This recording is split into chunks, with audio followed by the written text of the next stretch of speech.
Listen to this carefully, because what you're about to discover will forever change the way you understand your loneliness. For years, you've been told that being alone is a flaw, a deficiency, something you must urgently fix. They've told you that if you're not constantly surrounded by people, something is wrong with you.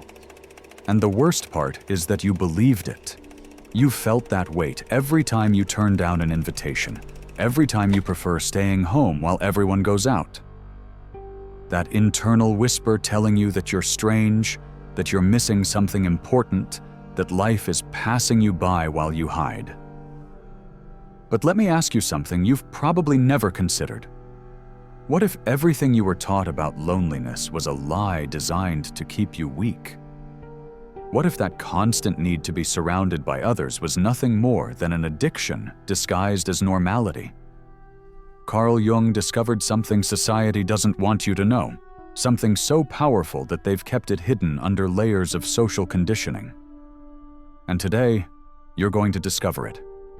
Most people can't be alone for even 5 minutes without feeling panic. Literal panic. They grab their phone, turn on the TV, call someone, anything to fill the void that emerges when there's no external noise. Have you noticed that? It's not a coincidence. It's pure programming. Since childhood, you were taught that your value is determined by how many people surround you, how many friends you have, how many people seek you out. They sold you the idea that popularity equals success and loneliness equals failure. But here's the truth. Jung discovered in his years of deep research on the human psyche, the people who constantly seek the company of others don't do it out of strength. They do it out of terror. Terror of facing themselves. Terror of discovering who they really are when no one else is watching. The crowd is a mask, a shield, a perfectly designed distraction to avoid the most important encounter of your life, the encounter with yourself. Jung called this the process of individuation, but don't be fooled by the elegant term. What it really means is brutal and simple. Becoming who you truly are, not who society wants you to be. And that process doesn't happen in the middle of the noise. It happens in solitude. Solitude is not absence, it's presence. It's the only space where you can hear your true voice, the one that has been silenced by years of conditioning, family expectations, social pressure, and the sickening need to fit in. But of course, nobody tells you this. They tell you that you need networking, connections, wide social circles. They sell extroversion as a supreme virtue and introversion as a defect to be corrected. Do you know why? Because a person who knows themselves, who has spent real time in solitude exploring their psyche, is impossible to manipulate. They are dangerous to a system that relies on mass control. A person who doesn't need external validation is a threat. Let me explain something Jung discovered that changes everything. Within you exists what he called the shadow. It's not mystical or esoteric, it's deep psychology. The shadow is everything you've repressed, denied, hidden because it didn't fit the image you wanted to project. It's your dark impulses, your forbidden thoughts, your unconfessed desires, everything you buried to be accepted. And here's the fascinating part. As long as you don't face your shadow, you will remain its slave. It will act from the depths, directing your decisions without you noticing, sabotaging your relationships, blocking your growth. But to face it, you need solitude. You need that space where you don't have to pretend, where there are no masks, where you can look directly at the dark corners of your psyche without anyone's judgment. Most people run from this their entire lives. They'd rather die without knowing themselves than spend one real hour alone with themselves. And that is cowardice disguised as sociability. Think about this. How many of your relationships are authentic, and how many are just noise? How much of your social life is genuine connection, and how much is escapism? Because there is a huge difference between being accompanied and being connected. Most people collect superficial relationships as if they were trophies, hundreds of contacts, thousands of followers, but zero real connection. Why? Because real connection requires vulnerability, and vulnerability requires first connecting with yourself. You cannot give what you don't have. If you don't know yourself, if you haven't explored your inner world, you can only offer false versions of yourself, characters designed to please, polished masks to earn approval.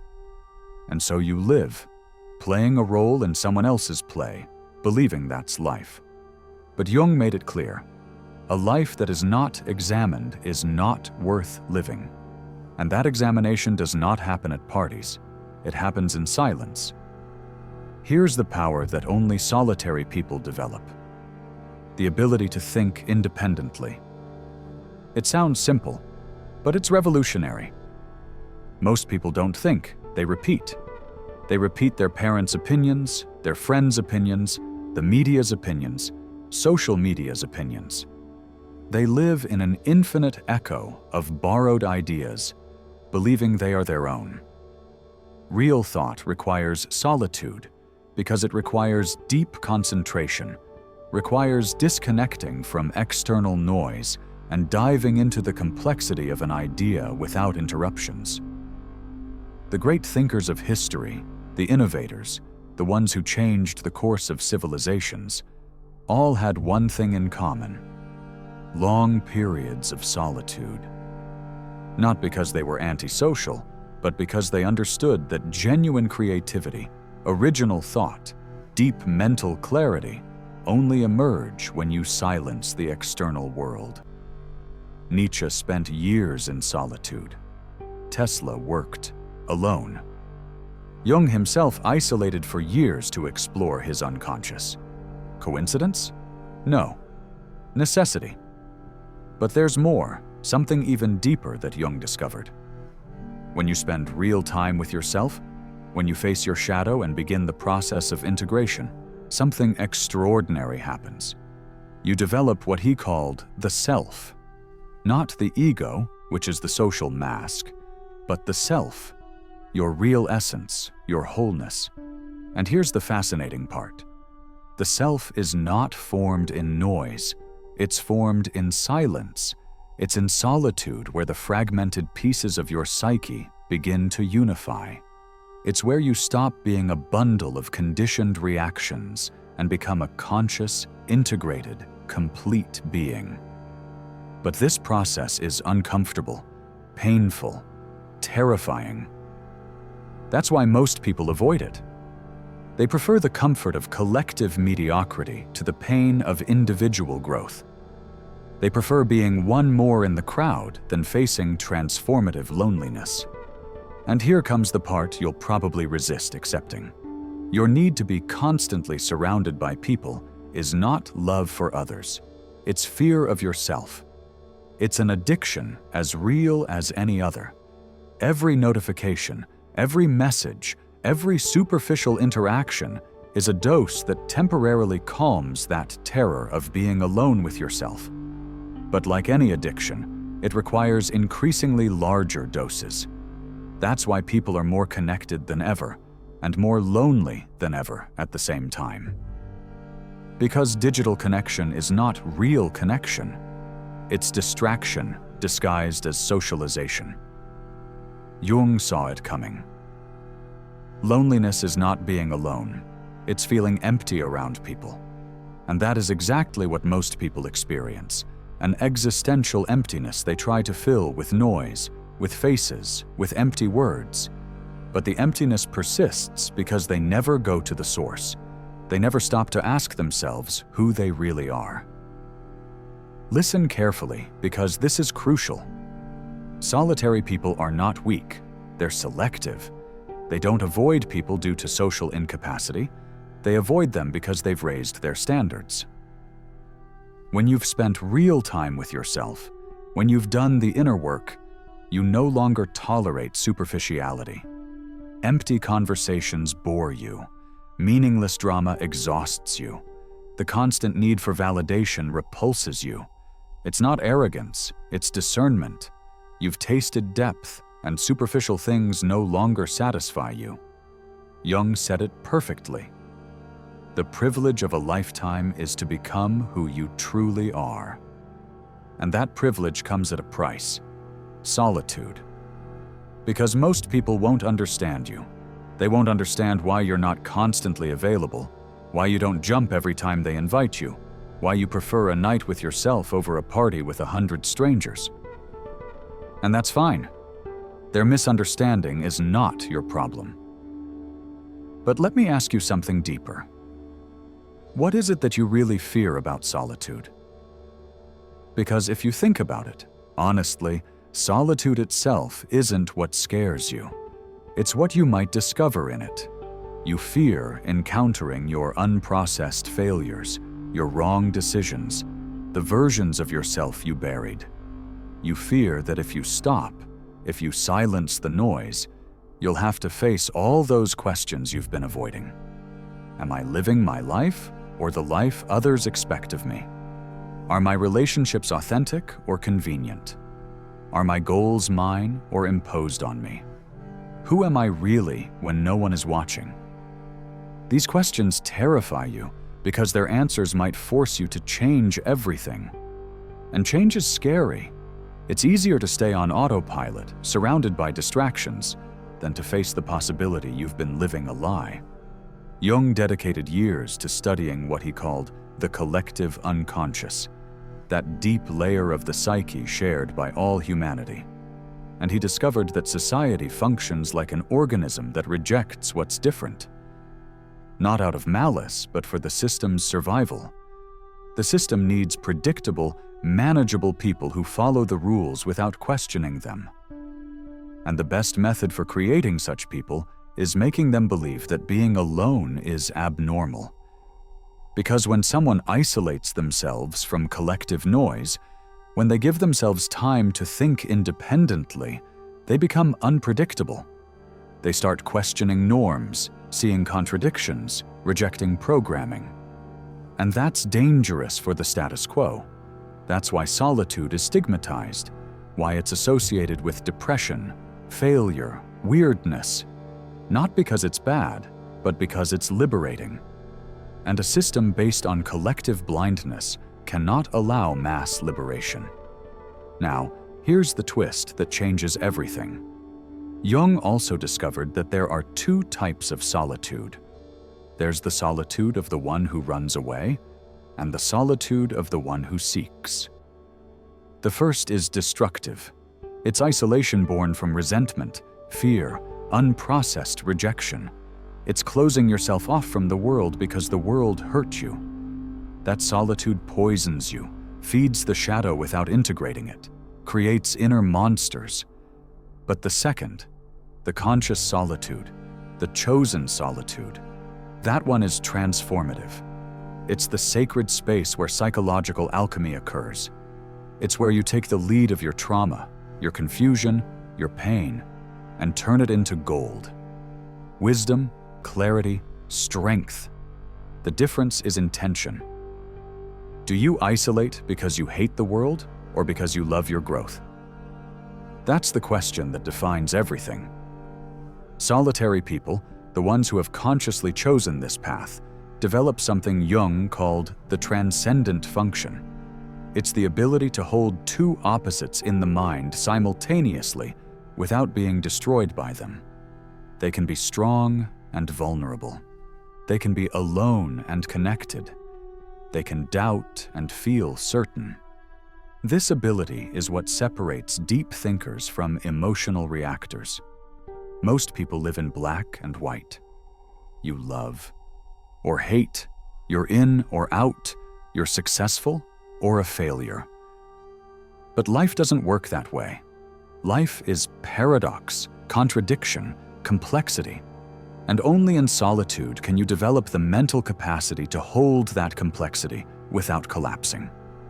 That's why solitary people often seem more mature, more balanced, wiser. It's not that they are by nature. It's that they've done the work others avoid. Think about the people you know. Now think about how many of them truly know themselves, not their social personality, not their superficial tastes, but their deep psyche. How many have explored their real motivations? How many understand why they react the way they do, why they choose what they choose, why they sabotage what they sabotage? Very few, because that level of self-knowledge requires introspection, and introspection requires solitude. You cannot discover who you are while constantly adjusting to others' expectations. It's impossible. It's like trying to hear a whisper in the middle of a rock concert. The external noise drowns out the internal voice. And without that voice, without that inner guidance, you're lost, navigating life with someone else's map, believing it's yours. Jung warned about something we now see more clearly than ever: collective neurosis. When an entire society loses contact with its inner depth, when everyone lives on the surface, pursuing the same empty goals, consuming the same distractions, repeating the same patterns, neurosis becomes normalized. And then no one sees it. Anxiety becomes part of life. Depression is accepted as normal. Lack of meaning is filled with more consumption.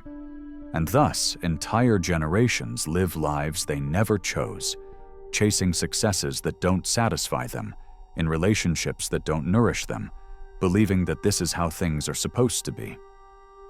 But no. Jung made it clear that true psychological health is rare because it requires courage.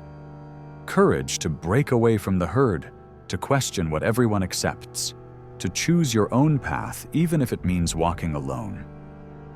Here's what most people don't understand about solitary individuals. They don't hate people. They love authenticity. And authenticity is scarce. We live in a world of masks, where everyone plays a role, where vulnerability is punished and falseness is rewarded. In that context, people who have done their inner work, who know themselves, who have integrated their shadow, simply cannot participate in the social theater. It's not that they don't want to, they cannot. It's like asking someone who has awakened to pretend they're still asleep. It doesn't work. And then come the accusations. You're antisocial, you're weird, you're difficult. But the truth is that you've simply raised your standards. You've decided that your time, your energy, your presence are too valuable to waste on interactions that offer nothing real. And now comes the most uncomfortable part, the one you probably don't want to hear. If you cannot stand being alone with yourself, how do you expect others to want to be with you? Think about it. If your own company is unbearable to you, if you need constant distraction from yourself, what are you really offering others? An empty shell seeking to be filled, a need disguised as love, an emotional dependency painted as affection. Healthy relationships aren't born from need, they're born from fullness. When you're complete with yourself, when you've done the work of knowing yourself, accepting yourself, integrating yourself, then you can offer something real. Then you don't need the other to fill a void. You want them to share an abundance. That is the difference between depending and loving. And that difference is learned only in solitude. Jung spent years studying archetypes, those universal patterns that appear in all cultures, in all myths, in all human stories. And he discovered something fascinating. The hero always has a period in the desert. There is always a moment where they must be alone, face their demons, transform. Jesus in the desert for 40 days. Buddha under the Bodhi tree. Moses on Mount Sinai. It's not a coincidence, it's archetype. It's the symbolic representation of a deep psychological truth. Transformation requires solitude. You cannot become your highest version while constantly responding to external demands. You need that retreat, that sacred space where the old you dies and the new you is born. And that process is not pretty, not comfortable, not quick. It is dark, painful, solitary, but necessary. Modern society has lost the ritual of solitude. In ancient cultures, young people spent months alone in nature as a rite of passage. Shamans isolated themselves to receive visions. Sages lived apart to achieve clarity. There was a collective understanding that solitude is medicine, transformation, power. But now it's lost. Now solitude is pathologized.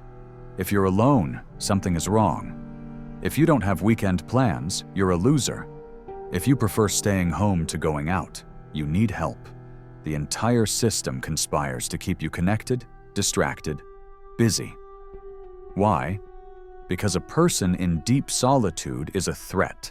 They think too much, question too much, see too much, and a system that functions on collective blindness cannot allow that.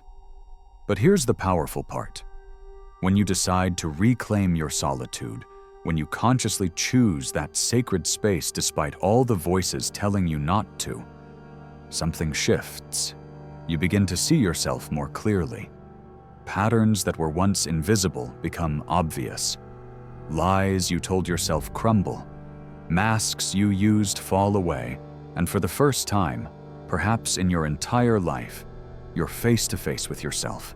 No filters, no disguises, no audience, just you. And in that moment, that terrifying and beautiful moment, you have a choice. Run back to noise or stay and face what you see. The brave stay, the cowards run, and the difference between the two defines the rest of their lives.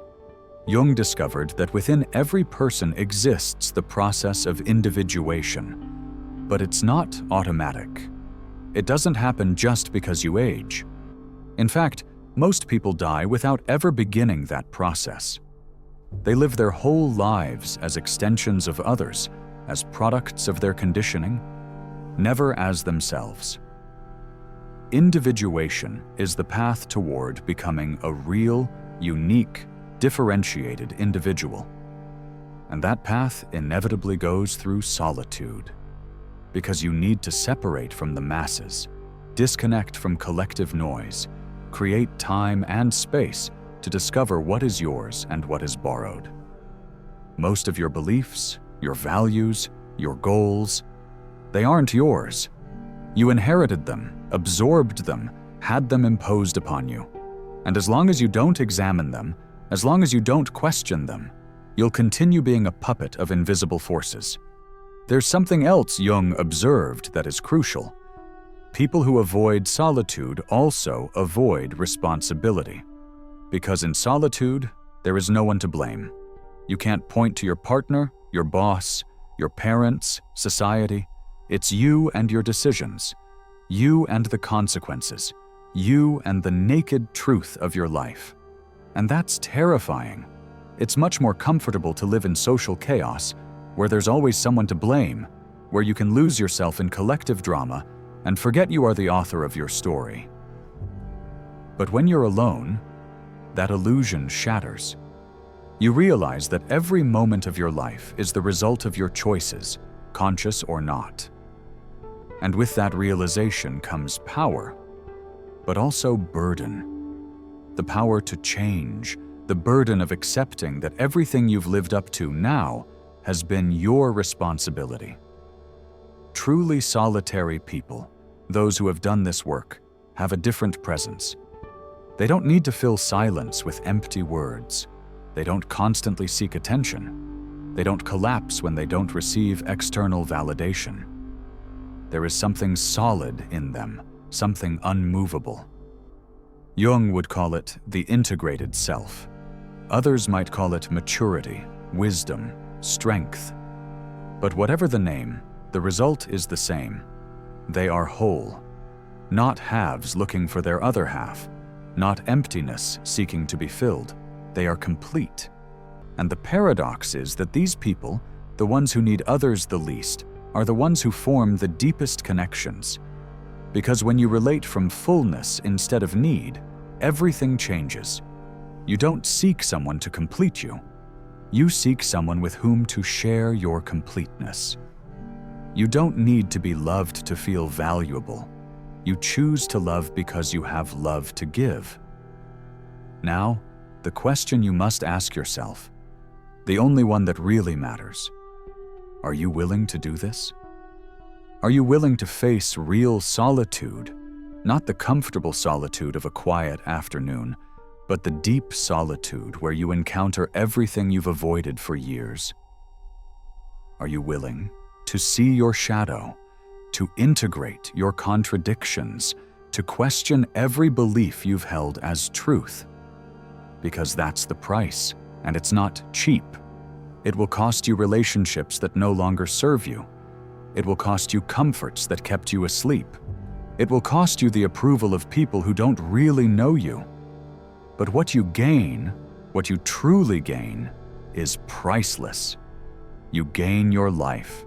You gain your freedom. You gain your truth. And once you have it, once you truly know yourself, no one can take it from you. Not rejection, not criticism, not oblivion. Because your value no longer comes from outside, it is rooted within.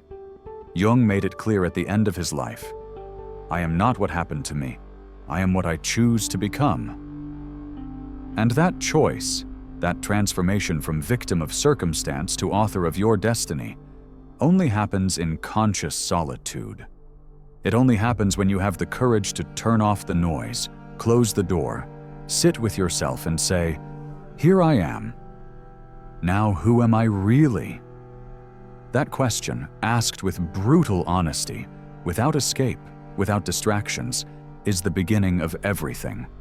It is the start of the process that most people never begin. And if you've come this far, if these words resonate deep inside you, then you already know the answer. You already know that solitude is not your enemy. It's your teacher. It's your doorway. It's your path toward becoming who you were meant to be. So the next time you feel that impulse to fill the silence, to seek company out of fear, to distract yourself from the void, stop, breathe, and ask yourself, what am I avoiding? Because in that question, in that pause, in that moment of honesty with yourself, lies all the power you need. The power only solitary people know. The power to be whole, alone, free. And here is the greatest irony of all.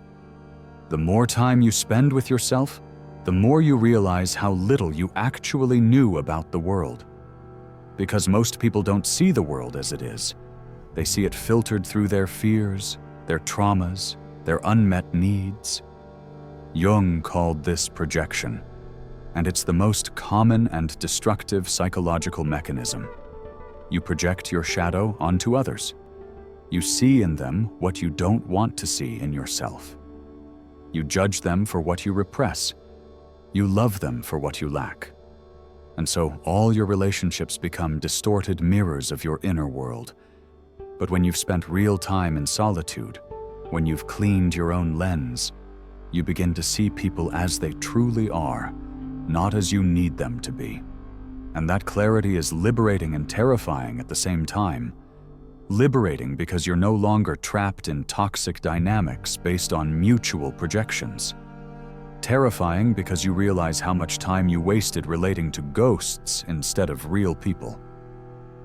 Solitary people develop something Jung considered essential: the ability to hold the tension of opposites. Within you exist multiple personalities, multiple selves. There's the self that wants to be successful, and the self that fears failure, the self that seeks connection, and the self that needs autonomy, the self that aspires to greatness, and the self that settles for mediocrity. Most people resolve this tension by choosing one side and repressing the other. They identify with the successful self and bury the fearful one. They embrace the independent self and reject the needy one. But that's not integration. It's fragmentation.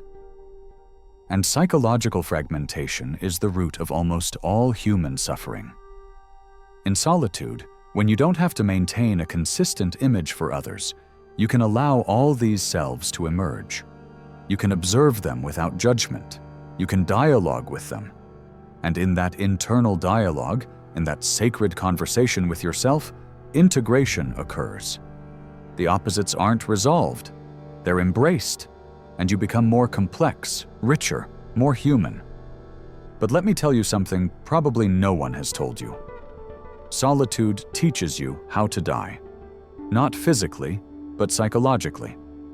Jung understood that the ego, that carefully constructed image of yourself that you've built over years, must die for the self to be born.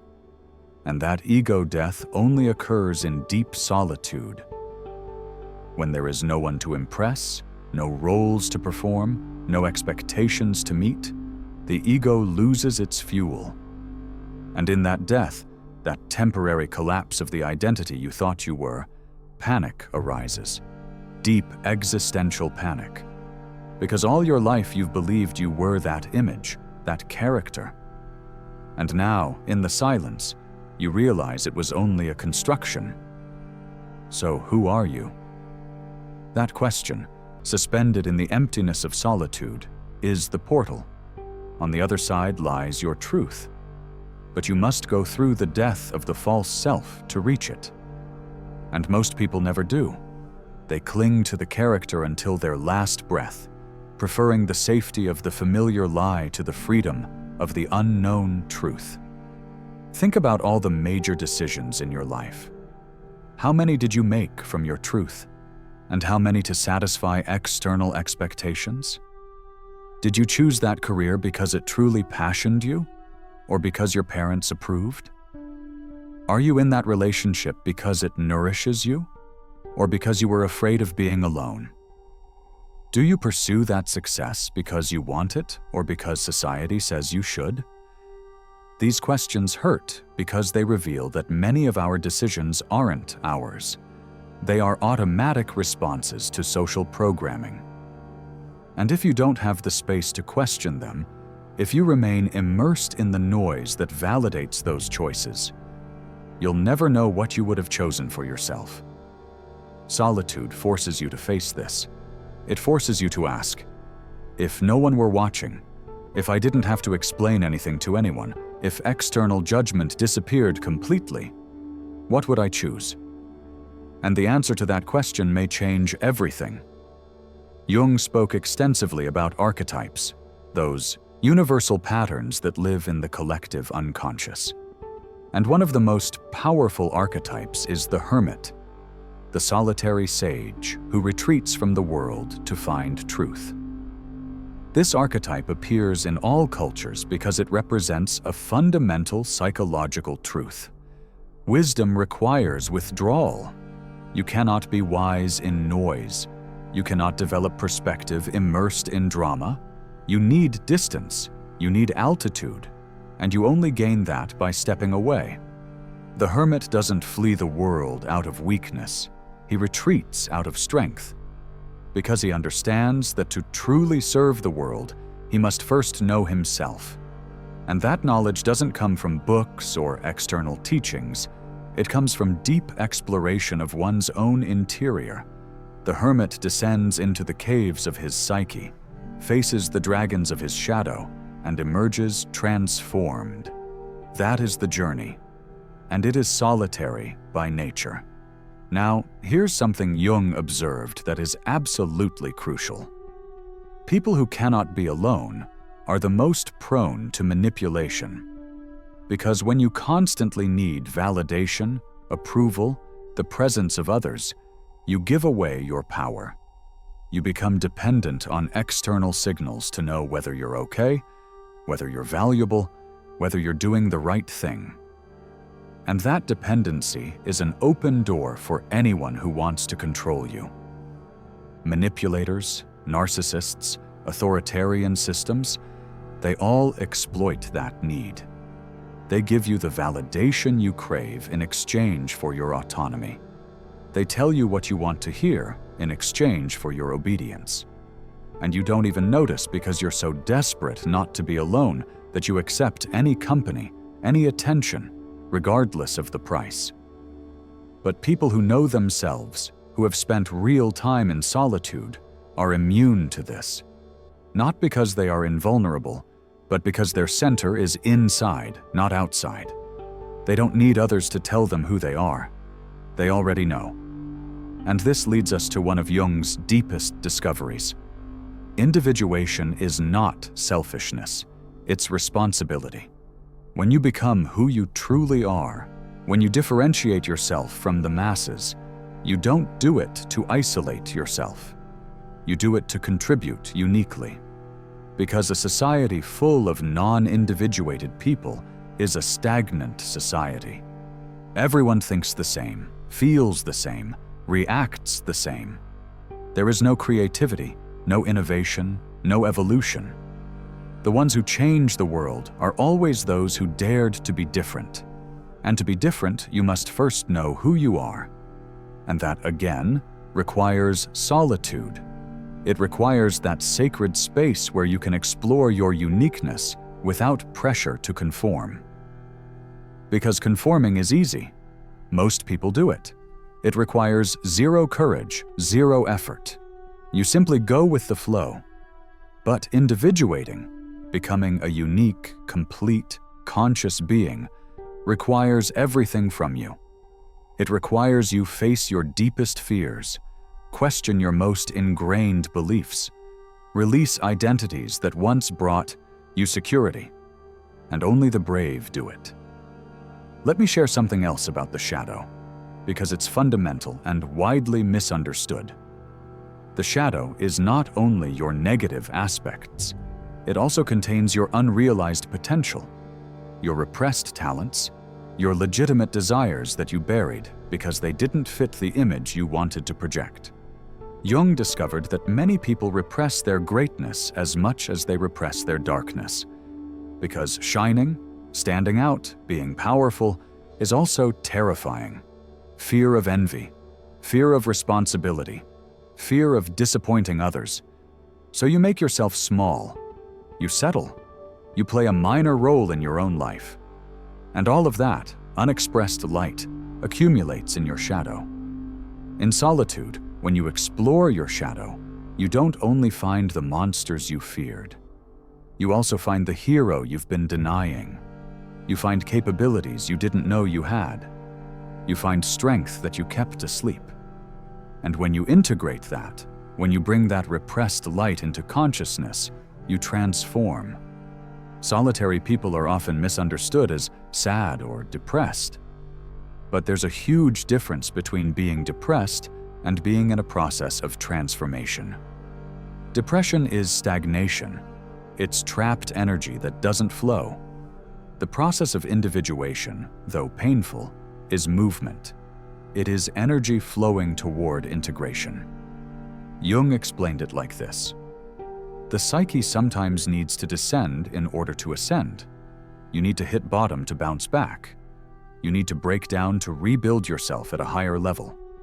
And that descent, that dark period where everything seems to fall apart, is part of the process. It's not the end, it's the middle. But you only get through it if you have the courage to stay in the solitude of that process, without seeking shortcuts, without anesthetizing yourself with distractions. Most people seek quick exits, medication, entertainment, new relationships, anything to avoid feeling. But the one who seeks truth stays, feels everything, processes everything, and emerges different. Now, I'm not going to romanticize solitude as if it were perfect or easy. It's not. There are moments when the silence is deafening, nights when the emptiness hurts, days when doubt consumes you and you wonder if it's worth it. Those moments are real. They're part of the path. Jung himself experienced them. He had periods of deep crisis where he questioned his sanity. But he stayed. He didn't run. And on the other side of that darkness, he found clarity. Because conscious suffering, the suffering you don't avoid but fully face, transforms. Unconscious suffering, the one you deny, repress, flee from, only accumulates. It turns into symptoms, into illness, into pathology. The difference isn't whether you suffer. Everyone suffers. The difference is how you relate to that suffering. Conscious, solitary individuals embrace it as a teacher. Those who run carry it as eternal burden. And here's something Jung emphasized repeatedly. And now that we've made it this far, before we continue, I want to present the following to you. Our book, The Formula of Awakening, is now available. Do you feel like there's something inside you that wants to awaken, but you don't know where to start? Then I invite you to transform your way of thinking, and with it, your way of living. Discover who you can become. Start today. The link to get the ebook is in the first pinned comment of this video. Grab your copy now at a great price. With that said, let's continue with the video. You cannot do this work for anyone else. You cannot individuate for your partner, your children, your parents. Each person must do their own journey. And that means there will be moments when you're alone in your process while others are in theirs.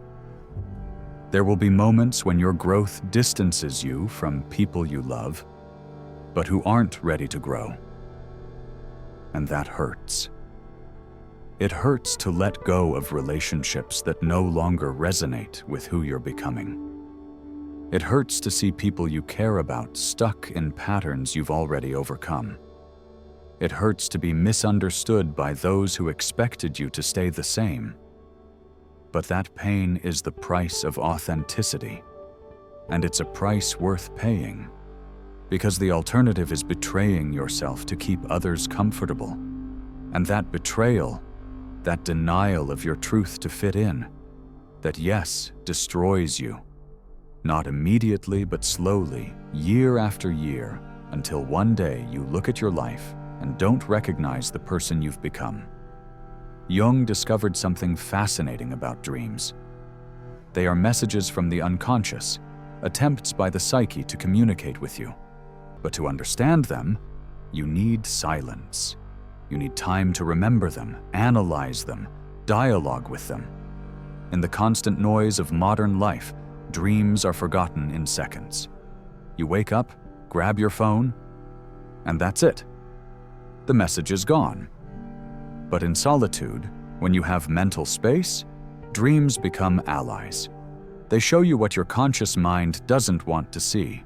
They reveal patterns you repeat without noticing. They warn you of wrong paths. They guide you toward your truth.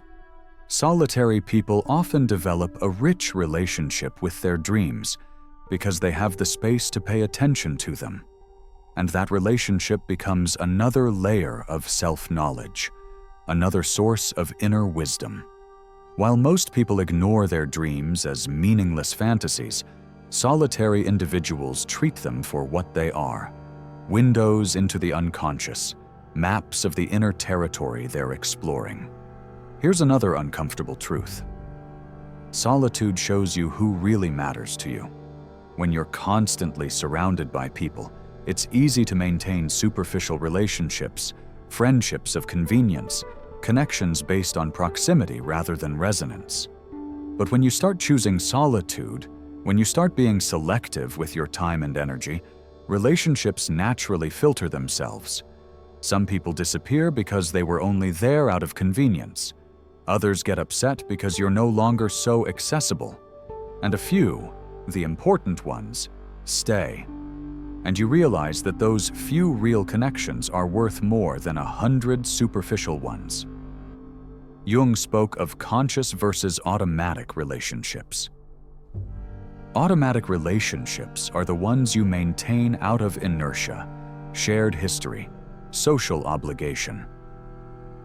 Conscious relationships are the ones you choose actively because they add value to your life, and you add value to theirs. Solitude helps you distinguish between the two. And though it may be painful to let go of automatic relationships, It's necessary to make space for conscious ones. Let me tell you something about the time you spend alone. It is not time wasted. It is time invested. Every hour you dedicate to knowing yourself, processing your experiences, integrating your shadows, questioning your beliefs, is an investment in yourself that pays dividends for the rest of your life. Because self-knowledge doesn't expire, inner clarity doesn't depreciate, psychological integration doesn't become obsolete. On the contrary, it compounds.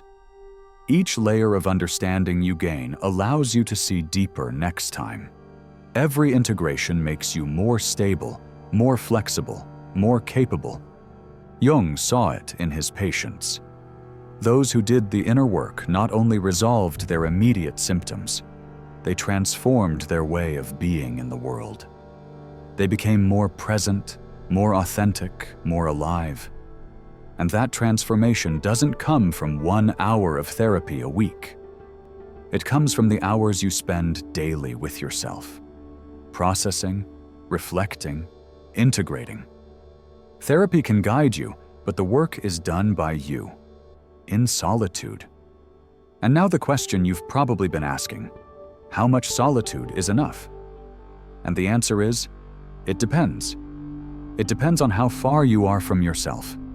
If you've lived your whole life adjusting to external expectations, you'll need more time to deprogram yourself. If you've accumulated years of unintegrated shadow, you'll need more time to process it. There's no formula. But Jung suggested that individuation is the work of a lifetime. It's not something you do once and it's done. It's a continuous commitment to your growth, your truth, your wholeness. And that commitment requires maintaining regular space for solitude, not as escape, but as practice, as ritual, sacred time where you reconnect with yourself, where you review your path, where you adjust according to what you discover. Solitary people aren't alone all the time, but they protect their alone time as the most valuable thing they have, because they know that without that time, they lose themselves. Finally, let me share what Jung considered the ultimate goal of the process: to become who you always were. Sounds paradoxical, doesn't it? How do you become what you already are? But it makes sense. You were born with an essence, a unique potential. But then came conditioning, socialization, trauma, expectations, and layers upon layers of foreign material accumulated on top of that original essence until you forgot it. Until you believed you were those layers. Individuation is removing those layers. It's returning, paradoxically, through forward movement. It's rediscovering what was always there but was buried for survival. And when you find it, when you reconnect with that essence, you feel like you've come home. You feel like you are finally yourself. And that feeling, that return to yourself, is what makes all the pain, all the solitude, all the effort worth it. Because in the end, the only thing we truly have is our life. And living your life as someone else, playing a role you never chose, is the greatest tragedy. Solitude, the solitude you fear so much, is actually the path back to you. And once you understand that, you never fear it again. You embrace it, you honor it, and you transform.